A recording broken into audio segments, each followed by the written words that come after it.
Hello, aku Gusti Gina di channel Gina Samsudin. Selamat datang kembali. Kalau kamu baru, selamat datang. Guys, gimana kabar kalian? Semoga dalam keadaan sehat dan baik-baik aja ya. Kali ini aku bercerita mengenai kasus pembunuhan yang dilakukan oleh wanita ke-10 di USA yang dieksekusi mati, dan juga sekaligus wanita kedua di Florida yang dieksekusi mati.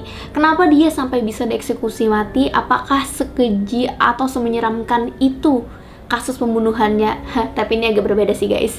Kamu kalau dengar ceritanya, kamu mungkin akan bersimpati kepada si wanita ini. Ya, karena hidupnya bener-bener so sad. Dia adalah Aileen Wuornos. Ya, bisa dibilang kehidupannya yang keras mengantarkan dia sebagai seorang pembunuh. So, gimana ceritanya mengenai kehidupan Aileen Wuornos? Kenapa dia bisa membunuh 7 orang laki-laki? Dan seperti apakah metode atau modus dari pembunuhan yang dia lakukan? Tapi sebelum masuk ke topik kali ini, buat kamu yang baru di sini dan belum subscribe, segera di-subscribe, nyalakan loncengnya biar kamu nggak ketinggalan video-video aku selanjutnya. So, kita intro dulu.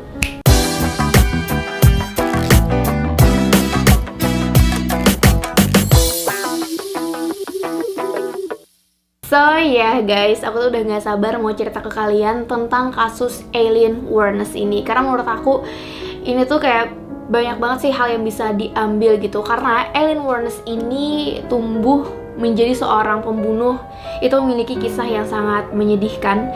Dan aku rasa juga relatable banget sama banyak kehidupan di dunia ini, mungkin di sekitar kita bahkan.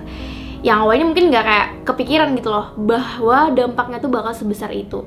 So, langsung aja kita cerita tentang Aileen Wuornos. Just shot and self boom boom boom. Aileen lahir tanggal 29 Februari pada tahun 1956 di Rochester, Michigan. Yang mana dari kecil, oh my god, bahkan sebelum dia lahir, kehidupannya itu udah bisa dibilang menyedihkan. Ibunya yang bernama Diane Wuornos yang masih berusia 14 tahun saat itu menikah dengan seorang laki-laki yang mana itu adalah ayah dari Aileen, namanya adalah Leo Dale Pittman. Saat itu berusia 16 tahun. Yep, mereka muda banget. Dan mereka menikah pada tanggal 3 Juni 1954. Pernikahan Diane dan juga Leo akhirnya memiliki 2 anak nih. Anak pertama mereka yang bernama Kate Wuornos, ini laki-laki ya, artinya kakak dari Aileen. Dia lahir pada Maret 1955. 1 tahun kemudian akhirnya Aileen lahir.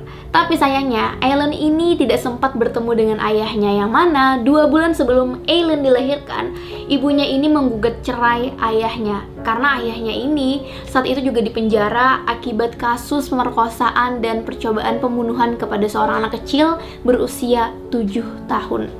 Oh my god, itu Aileen belum lahir guys, udah ada masalah sebegitu ribetnya di keluarga mereka. Saat di penjara, ayah Aileen ini didiagnosis mengidap skizofrenia yang akhirnya membuat dia itu keluar masuk penjara ke rumah sakit jiwa untuk perawatan. Nah, di sini menurut aku juga jadi kunci nih, karena skizofrenia itu salah satu penyebabnya adalah faktor genetik. Dengan kata lain, Aileen ini memiliki bawaan mental disorder. Tinggal bagaimana selama hidupnya nanti, apakah ada pencetus hingga dia mengidap penyakit mental atau tidak. Tapi sayangnya, hidup dia bener-bener menyedihkan guys. Ayahnya ini bahkan meninggal dunia dengan gantung diri pada Januari 1969.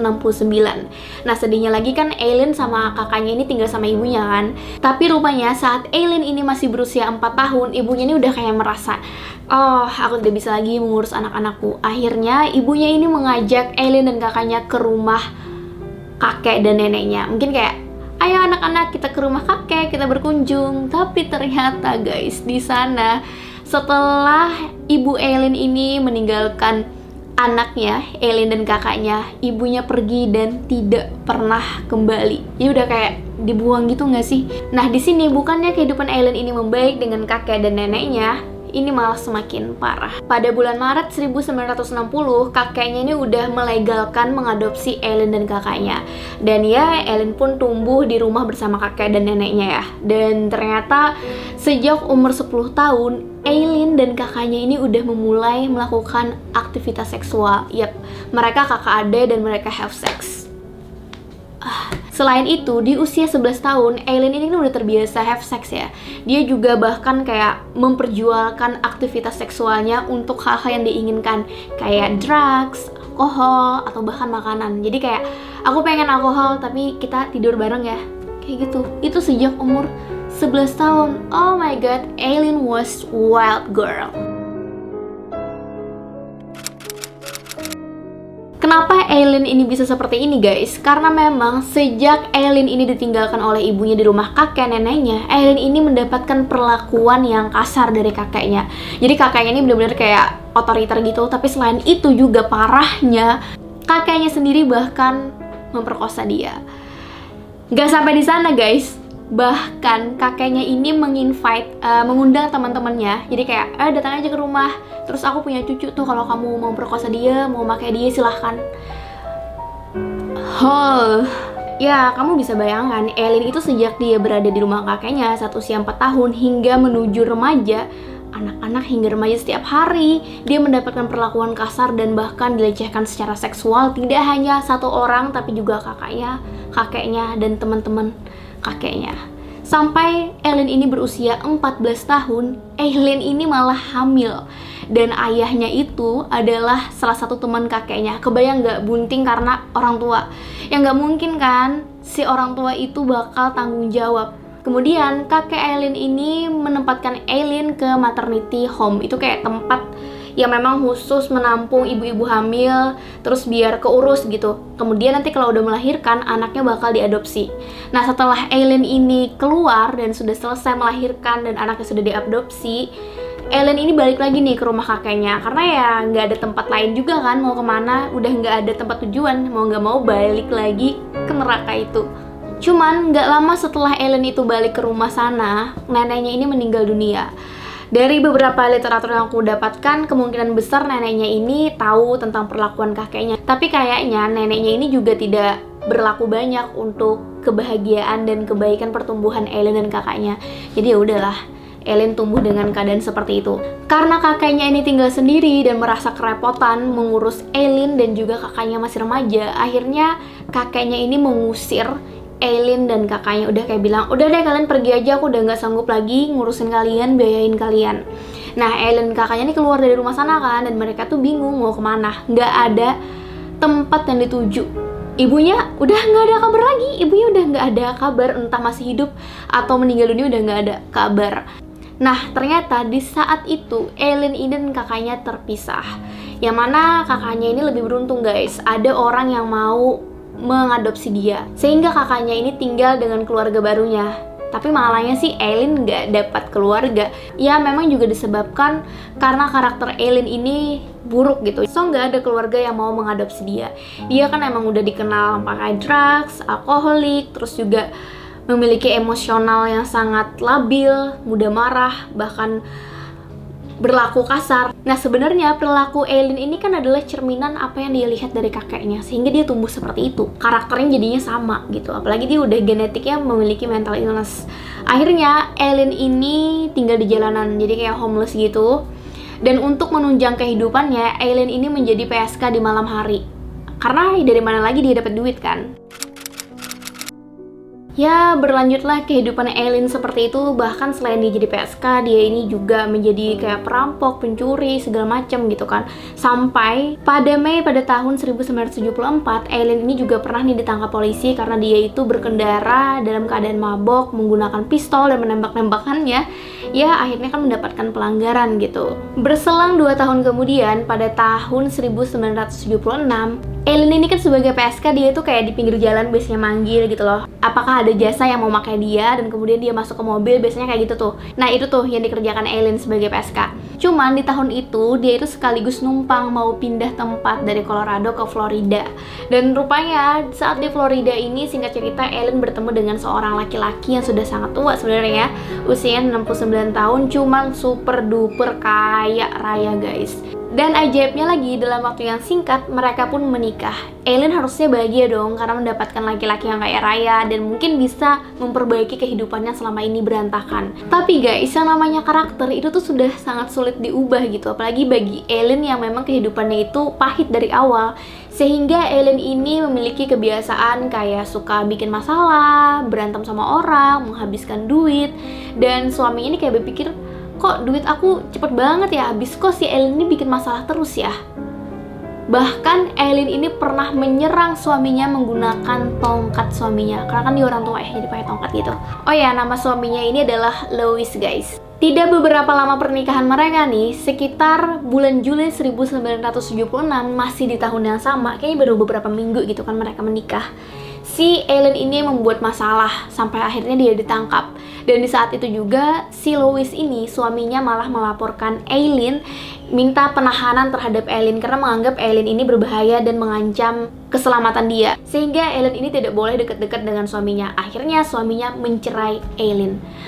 Baru beberapa minggu nikah. Lalu karena masalah seperti itu, akhirnya si Eileen ini balik nih ke kotanya. Dan kemudian dia betapa sakitnya lagi, baru dicerai orang dari kehidupan yang nyaman. Tapi salah dia sendiri juga sih. Dia dapat kabar kalau kakaknya, si Kate, itu meninggal dunia karena kanker. Kebayang betapa hancurnya hati dia. Dia udah kayak tidak punya siapa-siapa lagi. Mungkin selama ini dia masih berpikir, oh ada kakak aku yang masih sayang sama aku. Dan kakaknya sudah tidak ada lagi, meninggal dunia. Kehidupan pun berjalan. Eileen masih sendirian, dia masih menjadi PSK dengan perilaku-perilaku yang menyimpang dia. Lalu di tahun 1981 pada bulan Mei, Eileen ini merampok sebuah minimarket. Dia mencuri $35 dan juga 2 pak rokok. Karena pencurian itu, akhirnya Eileen ini ditangkap dan ditahan sekitar 3 tahun. Surprisingly guys, katanya sih Eileen ini emang sengaja dia merampok biar dia dimasukkan penjara. Ya masuk akal, ketika dia masuk penjara akhirnya dia punya tempat tinggal, punya makan, punya tempat buang hajat dan istirahat segala macam kan. Karena selama ini kan Eileen homeless, tidak punya tempat tinggal. Masuk akal kalau dia sengaja melakukan hal itu. Singkat cerita, Eileen ini keluar dari penjara dan kembali ke kehidupannya sebagai PSK. Saat dia lagi main ke Daytona Beach, dia ini bertemu dengan seorang perempuan yang berusia 24 tahun, which is lebih muda dibanding dia. Dan rupanya mereka ini saling jatuh cinta. Ya, mereka jadi pasangan lesbi.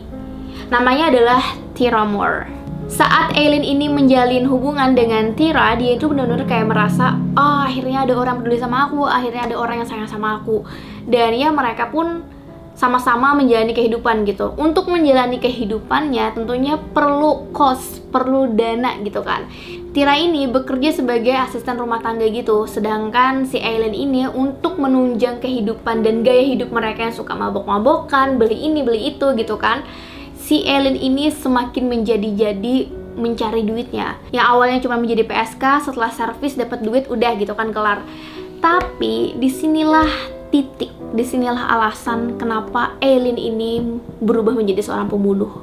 Dia merasa karena dihimpit ekonomi, dia harus melakukan hal lebih biar mendapatkan duit yang lebih banyak. Dan debutnya sebagai pembunuh dimulai pada 30 November pada tahun 1989. Untuk korban dia, itu totalnya ada 7 orang guys, dalam waktu 1 tahun alias 12 bulan. Cuman salah satunya itu nggak ditemukan nih, tubuhnya di mana. Jadi banyak yang bilang korbannya yang memang terverifikasi adalah 6 pembunuhan.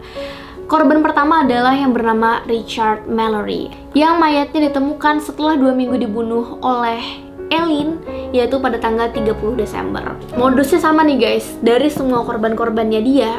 Jadi Eileen ini bakal di pinggir jalan, terus kayak nunggu pelanggan, ada yang mau pakai jasa aku gitu kan. Kemudian ada laki-laki hidung belang, datanglah, "Hey Eileen, masuk deh ke mobil." Lalu mereka pergilah ke tempat sunyi, biasanya sih kayak ke tempat hutan-hutan gitu, karena kan mereka mainnya itu di hutan biasanya.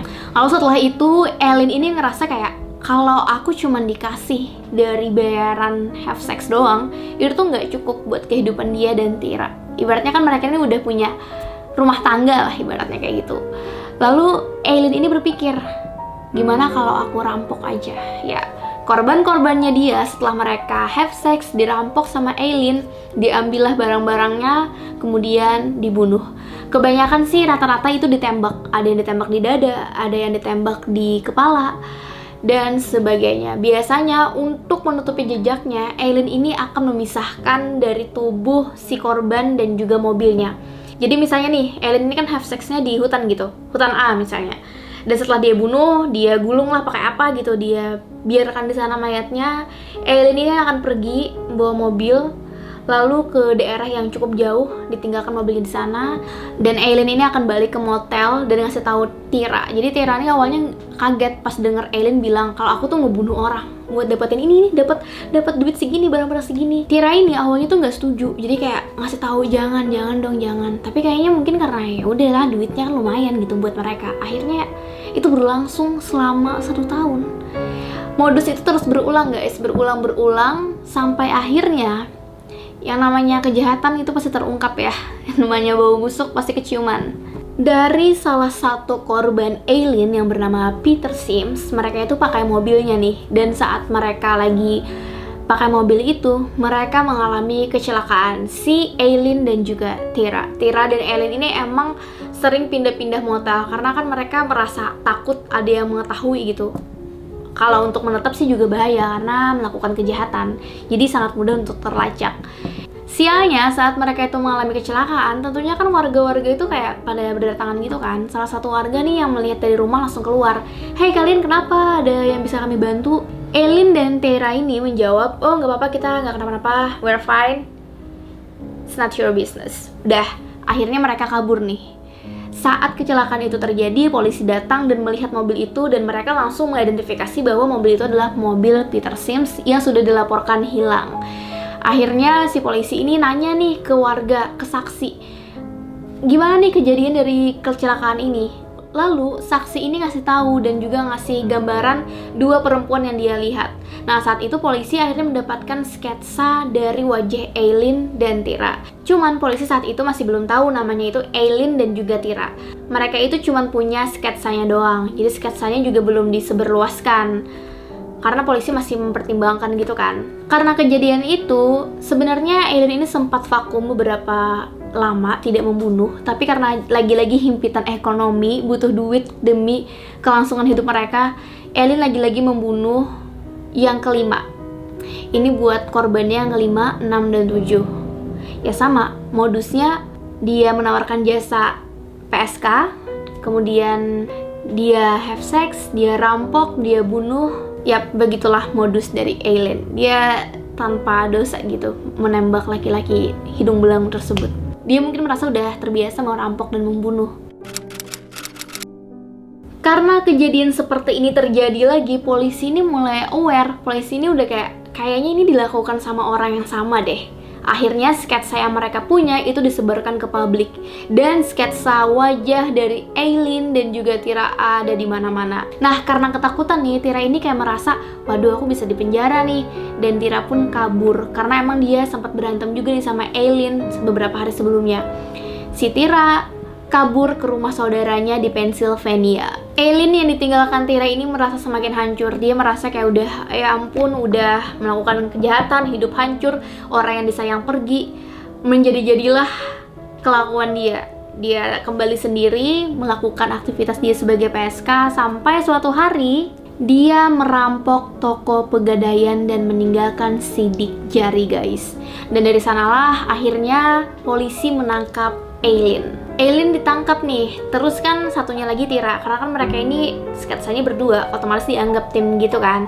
Lalu Eileen ini nggak ngaku, dia nggak mengaku tentang pembunuhan yang dia lakukan. Tapi berbeda dengan Tira ini kan memang dia tidak melakukan pembunuhan, jadi dia merasa aman gitu.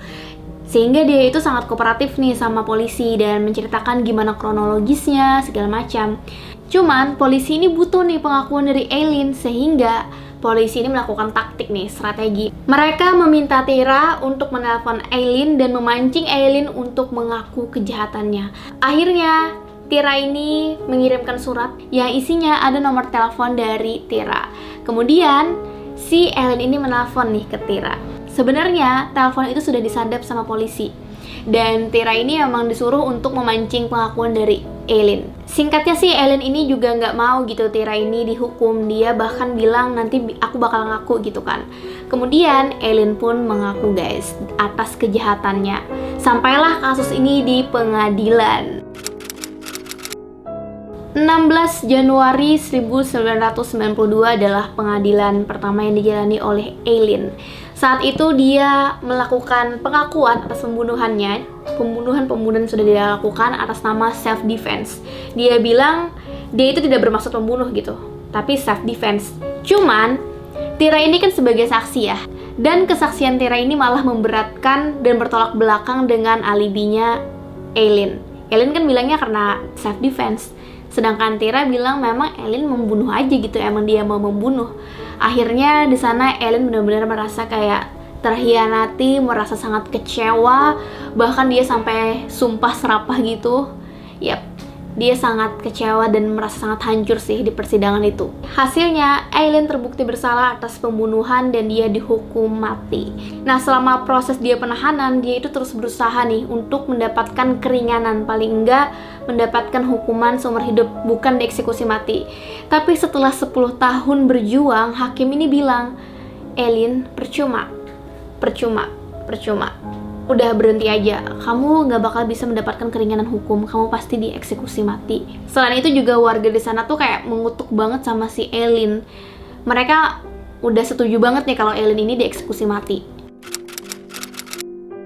Sampai di tahun 2001 akhirnya Eileen udah kayak pasrah dan dia bersedia dieksekusi mati. Dan akhirnya setelah 10 tahun dia mengaku kalau dia itu membunuh bukan karena self defense, tapi memang karena dia membunuh. Dan kalimat Eileen yang menurut aku sangat mind blowing, mengerikan. Eileen itu bilang semua manusia itu punya sisi jahat di dalam diri kita. Cuman kebetulan sisi jahat Eileen ini keluar karena desakan keadaan. Selama 10 tahun juga itu kan pastinya dia dites nih psikologis Eileen ini. Dan hasil dari psikiater yang ngetes kejiwaan dari Eileen ini menyebutkan kalau Eileen ini menderita borderline personality disorder. Itu adalah gangguan mental yang biasanya ditandai dengan suasana hati dan perilaku yang tidak stabil. Makanya nggak heran nih, Eileen ini kan menjadi orang yang emosinya nggak stabil, memiliki perasaan yang tidak berharga, impulsif, dan juga hubungan sosialnya itu tidak baik. Emang dari kecil udah kayak gitu. Ya kebentuk dari kisah hidup dia yang menyedihkan. Selain borderline, dia juga mengidap antisocial personality disorder. Nah, kalau antisocial personality disorder ini biasanya tuh karena dia nggak peduli aja dengan orang lain, dia nggak memiliki simpati, apalagi empati sama orang lain. Itu kenapa Eileen ini merasa tidak bersalah. Eileen ini merasa tega untuk membunuh orang. Ya, she just didn't care. Ya bisa dilihat juga karena Eileen ini kan memang bertindak impulsif, melanggar hukum, berbohong, dan melakukan hal-hal yang membahayakan dirinya dan orang lain. Ya karena dia antisosial. Like I said, ayahnya itu mengidap skizofrenia, depresi, lalu bunuh diri. Eileen ini udah memiliki bakat. Tapi sebenarnya kalau dia tumbuh di lingkungan yang baik-baik aja, itu tuh bisa terkontrol. Sayangnya, Eileen ini malah tumbuh di lingkungan yang sangat hancur, berantakan, dan tentunya itu semakin memperparah dan men-trigger, akhirnya mencetuskan perilaku dan gangguan psikologis pada diri Eileen. It's really sad story.